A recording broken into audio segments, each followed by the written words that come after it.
এই যে আমরা শ্রাদ্ধ শান্তি করি মা, এই শ্রাদ্ধ শান্তিটা কেন করতে হয় আমরা জানবো।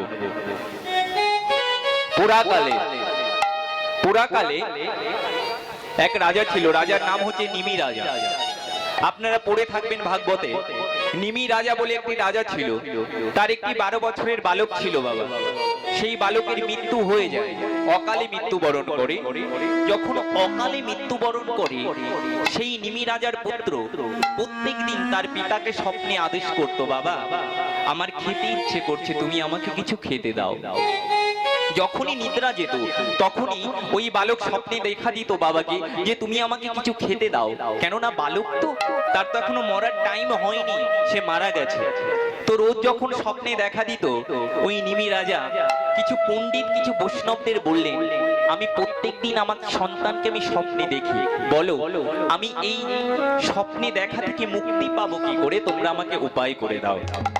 তখন ওই বৈষ্ণব এবং ব্রাহ্মণ পণ্ডিতেরা বললেন, তুমি যদি তোমার ছেলের নামে শ্রাদ্ধ করতে পারো এবং তোমার ছেলে যা যা খেতে ভালোবাসে সমস্ত ব্রাহ্মণ বৈষ্ণবদের যদি তুমি তোমার সন্তান মনে করে সেবা দিতে পারো, দেখবে তোমার ছেলের আত্মার সদ্গতি হয়ে যাবে।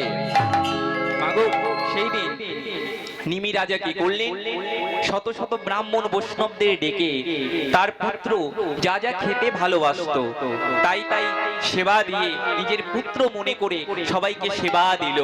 এবং সেবা দেওয়ার পরে দেখা গেল তার ছেলে আর তাকে স্বপ্নে দেখা দিল না, তার সন্তান উদ্ধার হয়ে গেল। কেন মা? শাস্ত্রে বলছি কোন ব্যক্তি যদি মৃত্যুবরণ করে মা, মৃত্যুবরণ করবার পরে তার আত্মাটা 12 দিন পর্যন্ত এই গৃহে থাকে, আত্মাটা 12 দিন পর্যন্ত গৃহে থাকে, তার মুক্তি হয় না। যম রাজা দেখবেন যমদূতের হাতে একটা দণ্ড থাকে বাবা, একটা চাবুকের মতো থাকে। যদি আপনারা ফটো দেখে থাকেন, যম রাজার হাতে দেখবেন একটা চাবুকের মতো দড়ি থাকে বাবা। ওই দড়িটা কি? ওটা হচ্ছে কাল পাশ। ওই পাশ দিয়ে আত্মাটাকে বন্ধন করে, বেঁধে নেয়। এই যে পুত্ররা ধরা নিয়ে জল দান করে ঝরাতে, তাই তো আপনাদের এখানে ঝরাতে জল দান করে তো স্নান করে, দেখবেন কোন পিতা কিংবা কোন মাতা মারা যাবার পরে ছেলেরা ধরা নিয়ে সকাল বেলায় স্নান করে মা বাবার উপলক্ষে কিছু জল দান করে কিংবা কলা দুধ দান করে, তাই তো বাবা, অর্পণ দান করে। কেন এইটা কেন অর্পণ করতে হয়? এটা করলে কি হয় মা? যে ব্যক্তি মারা গেল সেই ব্যক্তির আত্মা ঘরের চালের উপরে বসে থাকে। জেনে নিন, যে ব্যক্তি মারা গেল সেই ব্যক্তির আত্মা ঘরের চালের উপরে বসে থাকে যমদূত সঙ্গে নিয়ে। সে তো সারাদিন কিছু খেতে পায় না, সে সারাদিন কিছু খেতে পায় না। কেন? আত্মার কি খাবার আছে নাকি? আপনারা বলবেন আত্মা কিছু সেবা পায় না, আমি বলবো সেবা পায়। কি সেবা পায়? নাকি হরিনাম সংকীর্তন সোধা রস সেবা করে আত্মা। এই দেহের যেমন আমাদের আহার আছে, পরমাত্মারও একটা আহার আছে মা, সেটা কি? নাকি হরিনামামৃত সোধা।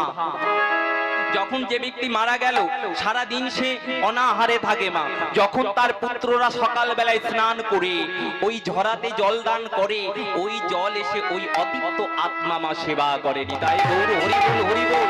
এবার যেদিন আমরা পিতার শ্রাদ্ধ শান্তি করি, শ্রাদ্ধ শান্তি করবার পরে পিণ্ড দান করি, তাই তো মা, তাই তো বাবা, পিণ্ড দান করি না? পুকুর পাড়ে নদীর পাড়ে গিয়ে করি তো। এই যে পিণ্ডটা কেন দান করতে হয়? এই যে 11 দিন পরে কিংবা 10 দিন পরে যে আমরা পিণ্ডটা দান করি মা, দেখবেন যে পিণ্ডটা দান করা হয়, শাস্ত্রে কি বলছে? যে আত্মাটা ঘরের চালে বসে থাকে, সে প্রত্যেক দিন লক্ষ্য করে তার সন্তানেরা কি কর্ম করছে না করছে। এই যে 12 দিন পরে যে ওই সন্তানেরা পিণ্ডটা দান করছে বাবা, ওই পিণ্ডটা যখন দান করে সন্তানেরা, দেখবেন ওই পিণ্ড কিছুক্ষণ পরে পিতা সূক্ষ্ম দেহ, অর্থাৎ পিতা হচ্ছে স্থূল দেহ, আত্মার একটা সূক্ষ্ম দেহ আছে বাবা, যেটা চোখে দেখা যায় না, সেটা অনুভব করতে হয়। সেই সূক্ষ্ম দেহে, সেই সূক্ষ্ম দেহে সেই পিণ্ড সে গ্রহণ করে। গ্রহণ করবার পরে সেই যমদূত সেই আত্মাকে নিয়ে যায় যমালোকে। এইবার জেনে নিন, যে আত্মাটা 12 দিন ধরে এই ঘরে রইল মা, 12 দিন পরে 13 দিনের দিন সেই আত্মাকে নিয়ে যমদূত কোথায় যায়? নাকি ভব বৈতরণীর ঘাটে। ভব বৈতরণীর ঘাটে যেতে কদিন লাগে বাবা একটা আত্মার টাইম? নাকি 17 দিন টাইম লাগে ভব বৈতরণীর ঘাটে যেতে। এইবার 17 দিন পরে ভব বৈতরণীর ঘাটে গিয়ে সে পার হবে কিনা তার বিচার হয়। কেমন বিচার হবে মা? যে দেখবেন যে ব্যক্তি, আমরা কীর্তনে গিয়ে অনেক শুনি, অনেক মায়েরা অনেক বাবারা বলে, বাবা আমি এত কৃষ্ণ নাম করি, এত হরি নাম করি, আমার দুঃখ ছাড়ায় না, আমি এত সব আমার কষ্ট ছাড়ায় না। দেখুন বাবা, ওই পাশের বাড়ির লোকটা এত অসৎ, ও দালানের পর দালান দিচ্ছে, ওর এত গাড়ি হচ্ছে, বাড়ি হচ্ছে, কিন্তু আমি দিবানিশি কৃষ্ণ নাম করি, হরি নাম করি, আমার দুঃখ ছাড়ায় না। তাই তো সবারই একই কথা, যে আমি সৎ পথে থেকে সৎ পথে ইনকাম করে আমার দুঃখ ছড়ায় না। যে ব্যক্তি অসৎ পথে আছে, দেখো সে দালানের পর দালান দিচ্ছে। বাবা বেলুন দেখেছো তো বাবা, বেলুন দেখবে যত হাওয়া দেবে ফুলবে, ফুলতে ফুলতে এক সময় কি হবে? ফেটে যাবে। তাই তো শাস্ত্রে বলছে প্রত্যেকটা মানুষের ভিতরে দুটো কলসি আছে, একটা পাপের কলসি, একটা পুণ্যের কলসি। বাবা যে ব্যক্তি দালানের পরে দালান দিচ্ছে, যেদিন যার পাপের কলসি পরিপূর্ণ হয়ে যাবে, মাগো দেখবেন যাদের অনেক টাকা আছে, ভগবান এমন এমন এক একটা ব্যাধি দিয়ে দিচ্ছে যেটা সারানোর কোনো ঔষধই নাই। তাই তো বাবা, নাকি? দেখবেন যে ব্যক্তি দোতলার উপরে শুয়ে আছে খাটে সোনার পালঙ্কে, দেখবেন তার রাত্রে ঘুম নেই মা, ঘুমের ট্যাবলেট খেয়েও তার ঘুম হচ্ছে না। তাই গৌর হরি বল মা। এই যে ব্যক্তি টাকার পরে টাকা করছে, বাড়ির পর বাড়ি করছে, বাবা তার কি হবে মৃত্যুর পরে জেনে নিন মা। শাস্ত্রে বলল যে ব্যক্তি হরি নামে আসে না, যারা হরি নামে করে না, যারা কৃষ্ণ নাম করে না, যারা বৈষ্ণব দেখলে অবমাননা করে, যারা বৈষ্ণবে দেখলে বৈষ্ণবে নিন্দা করে, তাদের গতি কি হয় জানো? মাগো যারা সৎ মানুষ, যারা দিবানিশি ভগবানের নাম করে, হরি নাম করে, তাদের কিন্তু কষ্ট ছাড়ায় না। তাই তো বাবা, কেন কষ্ট ছাড়ায় না? শাস্ত্রে ভগবান প্রমাণ দিলে যে আমি গরিব বড় ভালোবাসি, আমি কাঙাল বড় ভালোবাসি। মাগো ভগবান বড় লোকের ভগবান নয়, ভগবানে ধনীর ভগবান নয়। ভগবান যদি ধনীর ভগবান হতো, তাহলে বিদুরের ঘরের খুদের অন্ন খেত না, ওই দুর্যোধনের রাজভোগ সেবা করতো নি। তাই গৌর হরি বল। মায়েরা, ভগবান হচ্ছে কাঙালের ভগবান, আর পাপ কখনো বাপকেও ছাড়ে না বাবা। আমরা অনেকে বলি ওই লোকটা এত অপরাধী, এত পাপী, দেখো ও ভুগলো না, না ভুগেই মারা গেল, কত সুন্দর মরে গেল। বাবা মন দিয়ে শুনবেন, শাস্ত্রে বলছে তুমি পাপ করলে পারে সেই পাপের ফল তুমি এক জন্মে পাবে, তার কোনো গ্যারান্টি নেই। তুমি এ জন্মে পাপ করেছো, তার শাস্তি যে এ জন্মেই পাবে তার কোনো কথা নেই। তুমি 100 জন্ম পরে হলেও এই পাপের শাস্তি তোমার পেতে হতে পারে না। এটা আমার কথা নয়, এটা গরুড় পুরাণ বলে দিচ্ছে। শাস্ত্রে কি বলছে, মহাভারত কি বলছে মায়েরা? ওই যে ভীষ্ম, যে দিব্যজ্ঞানী ছিল, যার ইচ্ছা মৃত্যু বর ছিল বাবা, তাই তো? বিশ্বর ইচ্ছা মৃত্যু বর ছিল তো। গঙ্গাপুত্র ভীষ্ম ইচ্ছা মৃত্যু বর ছিল না বাবা? সে চাইলেই ইচ্ছা করে মৃত্যুবরণ করতে পারত। তাহলে ভেবে দেখুন, ওই কুরুক্ষেত্রের যুদ্ধ কতদিন হয়েছিল? 18 দিন। 18 দিন যুদ্ধ হবার পরেও কুরুক্ষেত্রের মাঠে সরসজ্জায় কেন সজ্জিত ছিল ভীষ্ম? সে তো চাইলেই মারা যেতে পারত, তার তো ইচ্ছা মৃত্যু বর প্রাপ্তি ছিল। তাহলে সে কতদিন ওই সরসজ্জায় সজ্জিত ছিল? 56 দিন। তাহলে তো তার 56 দিন কষ্ট পাওয়ার কোনো দরকার ছিল না বাবা। সে তো ইচ্ছা করলেই মৃত্যুবরণ করতে পারতো। শাস্ত্রে বলল না না, পাপ করলে তোমার পাপের ফল পেতেই হবে মা। 56 দিন কেন তিনি সরসজ্জায় সজ্জিত ছিল? শাস্ত্রে কি বলছে? যখন কুরুক্ষেত্রের যুদ্ধ সমাপ্ত হয়ে গেল, পঞ্চ পাণ্ডব আমার কৃষ্ণকে ডেকে ডেকে বলছে, কৃষ্ণ সখা, আমাদের দাদা, আমাদের দাদু ভীষ্ম এখনো কেন সরসজ্জায় শুয়ে আছে? তার কি মৃত্যু হবে না? ওই সরসজ্জায় কত কষ্ট পাচ্ছে, হাজার হাজার বাণ তার অঙ্গে বিধে আছে। ভগবান শ্রীকৃষ্ণ বলে উঠলেন, ওহে অর্জুন, এর উত্তর আমার কাছে নেই, চলো চলো আমি তোমাদের ভীষ্মের কাছে নিয়ে যাচ্ছি। যখন দাদুগুরু ভীষ্মর কাছে নিয়ে গেল, ভীষ্ম আমার কৃষ্ণকে দেখে বলছে, কৃষ্ণ রে, আমি আর কতদিন এই সরসজ্জার যন্ত্রণা সহ্য করব, তুই আমাকে মুক্তি করে দে বাবা। ভগবান আমার বলে উঠলেন, দাদু ভীষ্ম, তোমার তো ইচ্ছা মৃত্যু বর প্রাপ্তি আছে, তুমি তো দিব্যজ্ঞানী, তুমি নয়ন মেলে দেখো তোমার কেন মৃত্যু হচ্ছে না। বিশ্বমা ধ্যান যোগে দেখতে পাচ্ছি, এক জনম, দু জনম, তিন জনম, চার জনম দেখলো, কিন্তু ভীষ্ম দেখলো সে কোনো পাপ করেনি।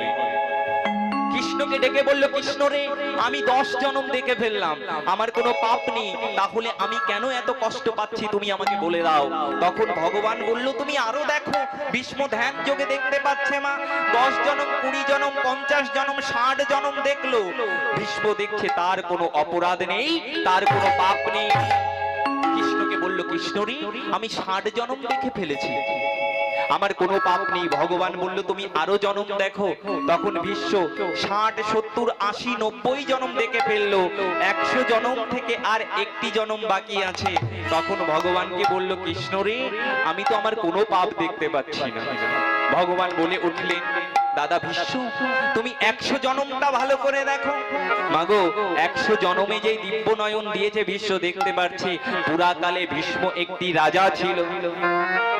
তৎকালীন সময়ে বাবা রাজারা শিকার করতে যেত, তো বনে যখন ওই ভীষ্ম শিকার করতে যাচ্ছে, সম্মুখে একটা আদ মরা সাপ পড়েছিল বাবা, তাই তো? ওই সাপটাকে কি করেছে ভীষ্ম, ওই ধনুকের আগায় তুলে বাগানে ছুঁড়ে মেরেছিল। তখন ওই সাপটা গিয়ে একটি কাটা গাছে ঢুকে যায়, ওই সাপটির অঙ্গে 28টি কাটা বিঁধে যায় বাবা। তখন ওই যখন সাপটির গায়ে 28টি কাটা বিঁধে গেল, ওই সাপটি কাঁদছিল আর বলল, যে ব্যক্তি আমাকে বিনা কারণে এমনি করে কাটা গাছের ভিতরে ফেলে দিলে, আমার অঙ্গে 28টি কাটা বিঁধে গেল, আমি অভিশাপ করলাম, আমি যেমন 28 দিন কষ্ট পেয়েছি, তুমি এর দ্বিগুণ কষ্ট পাবে এবং তোমার সরসজ্জায় মৃত্যু হবে। নিতাই গৌর হরি বল, হরি বল। বাবা, তাহলে 28 আর 28 কত হয়? 56 দিন। কিন্তু সেই 100 জনমের পাপ বাবা, সামান্য লঘু পাপে গুরুদণ্ড, দেখেছো? ওই কি পাপ করেছিল, সেই পাপের জন্য আজ ভীষ্ম সরসজ্জায় শুয়ে আছে, 56 দিন হলো, তবুও তার মৃত্যু হচ্ছে না। শাস্ত্রে বলছে, তুমি পাপ করছো ভাবছো কেউ দেখছে না, একজন উপরে দেখছে বাবা, সিসি ক্যামেরা টানানো আছে, আমরা যে যাই করি না কেন আমাদের পাপ থেকে কিন্তু আমাদের মুক্তি নেই। তাই কি বলছে, এই পাপ থেকে তোমরা মুক্তি পেতে গেলে কি করতে হবে, নাকি তোমরা গুরুচরণ সার করো, তোমরা গুরুচরণ সার করো। গুরুচরণ যদি ভজন করতে পারো মা, তাহলে তোমাদের মানব জনম ধন্য হয়ে যাবে। তাই কি বলছে দেখো, ভগদানে দেহ দান, দেহ বলে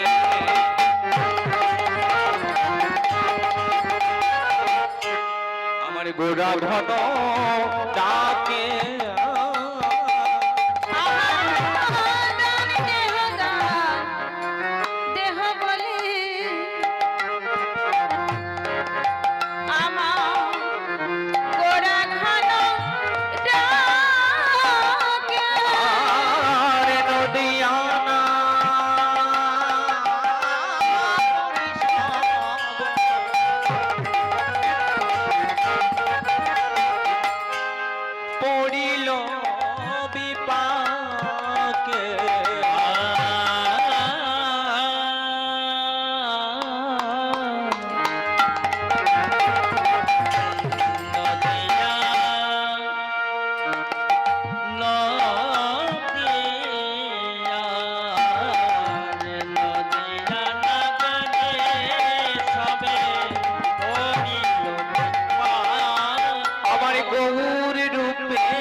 সবই যে গেল ওই গৌর